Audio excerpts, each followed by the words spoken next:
from looking side to side, then decided to look forward, and I saw red. Not the good red, not the red like candy, lollipops, but the red of flames. How's that? Uni experience? University, college? Oh my word, what is that? Well, for you youngins, those who don't quite know, that is the afterlife of school. Now, I'm a local town Zimbabwean boy, okay, all the way from the sticks of Africa. Absolutely horrendous, I know. You must be crying in your sleep for me. Now, let me take you on a little bit of an adventure down my college experience. So, naturally, one day I woke up and it was my last day home. So, I had to get onto a flight. Luckily, I had flown before by myself.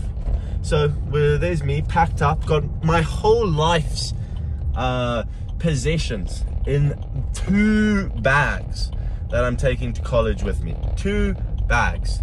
Now, you may be thinking, that's not a lot of stuff. Now, obviously, there's weight limits to the quantity of stuff you can carry in your bag, first of all. And second of all, you'll be so bloody surprised by how little you actually have. It's pretty crazy. So there I am, my 2 big bags, say goodbye to mum and dad.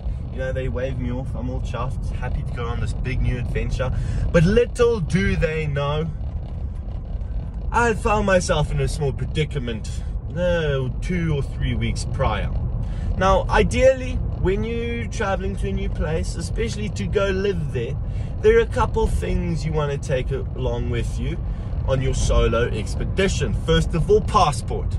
Right, check in the bag. We had that one covered. Don't you worry. I thought that far ahead. Second of all, number 2 on the list, your bloody cell phone.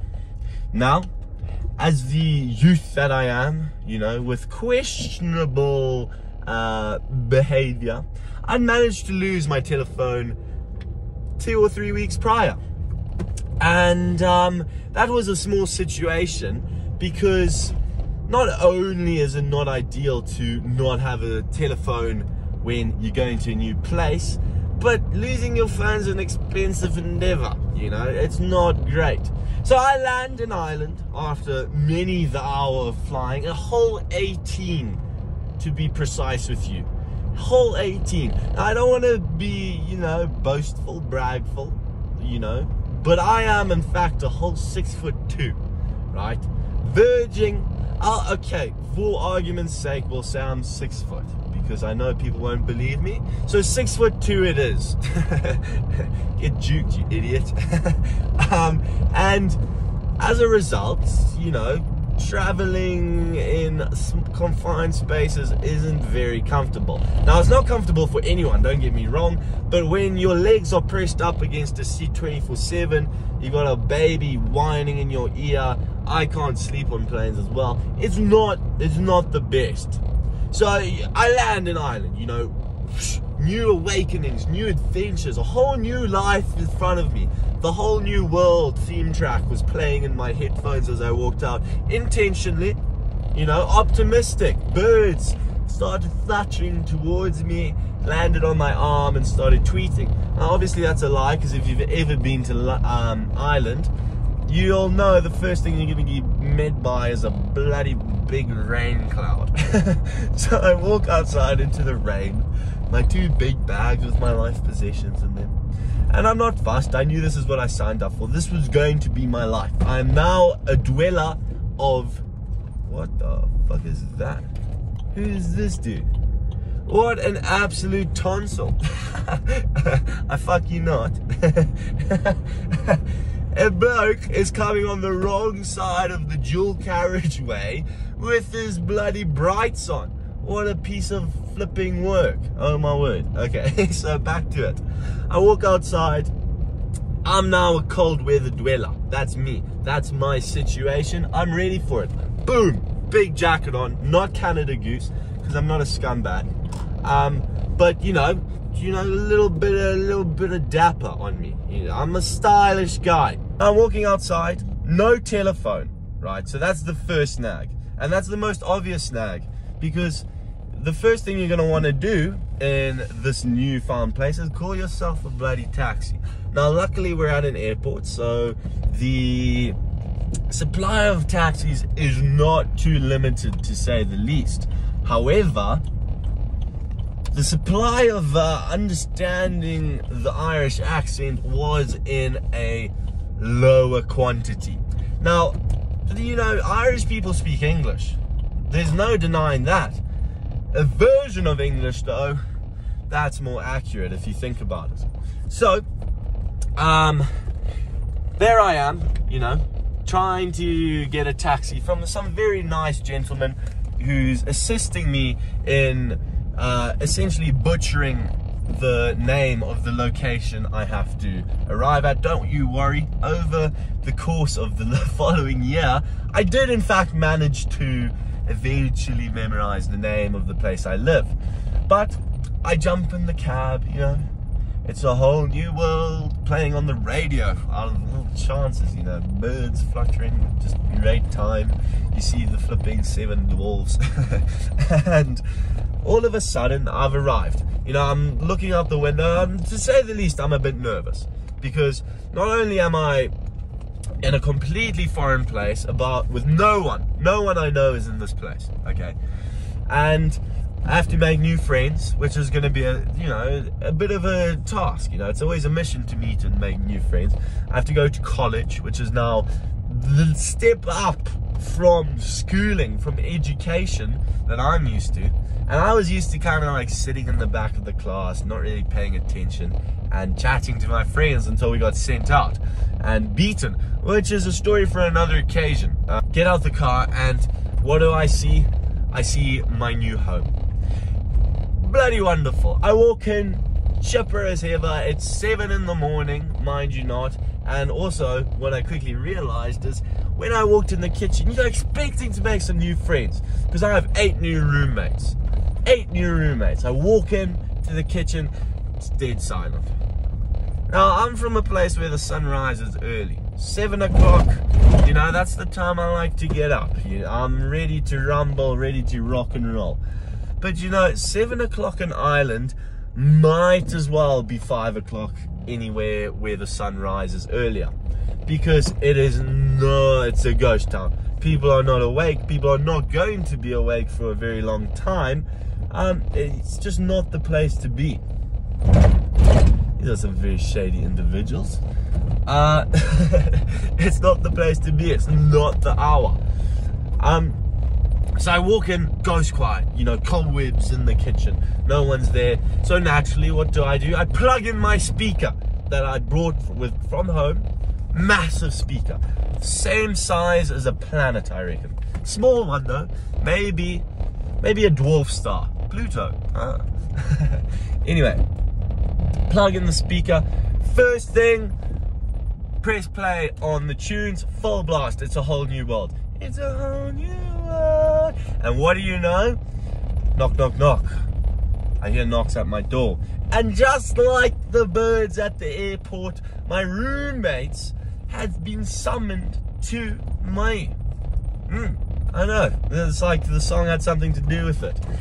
They're knocking at my door, and I'm expecting, you know, wide open arms. And that's not the case. I get told that I'm playing my music too fucking loudly. This story never happened. But later down the line, I in fact did meet my roommates. You know, good people. You know, we got along. It was enjoyable. But what they did not inform us of was that a week, I joke you not, a week into my living situation in this high-rise complex building for students, okay, I was about to lose my life. Now you're thinking, Benji, that's dramatic. You've said you almost got killed by a lion before, and merely the only thing that really happened to you was you saw a lion like 20 feet away. Now, for those of you saying that, have you ever seen a lion from 20 feet away? Does your heart not jump out your bloody chest? You know, don't don't categorize me in this nonsense. Okay, let's get serious with it. That was a near-death experience. So was what you're about to hear, so settle down. So I'm there. Okay, it's been a long day of partying, you know, as you do in college, especially in my first semester. I was known to get a little bit loose and have a little bit of fun. And it was one of those nights where I decided to stay home because, you know, why the hell not? You know, I've had a long week of lectures. It's time to relax, okay? Now, all of a sudden, into my slumber, I hear the fire alarm going off. And as a man who has lived in countries where fire alarms are more so decoration, I heard it going off, and my first thought was, let me unscrew this. So I unscrew it off the roof, and much to my dismay, turns out fire alarms don't work like that, and it still kept beep, beep, beep. So I kind of like looked at it a bit confused, and I was about to get back in bed and say, screw this, when I heard all my roommates' doors open at the same time. So now I'm confused. I open my door, I look out, side, and I see everyone in their pajamas running to the fire escape. And I'm like, that's bizarre. Why on earth would there be a fire in our whole complex? Turns out, so my room faced the kitchen window. Well, the kitchen door, which had a window. And I, you know, from looking side to side, then decided to look forward, and I saw red. Not the good red, not the red like candy, lollipops, but the red of flames. And all of a sudden I understood the panic and the, you know, the use of fire alarms, and all of a sudden I respected them a little bit more. So, what did we do? We ran downstairs, and that was that. We waited for the fire brigade to come. They extinguished it. It was a car outside our kitchen that had caught alight mysteriously. Now, you may think, well, that's a pretty interesting story. But, Benji, how on earth did this car catch alight? And I would have said to you, I had no idea.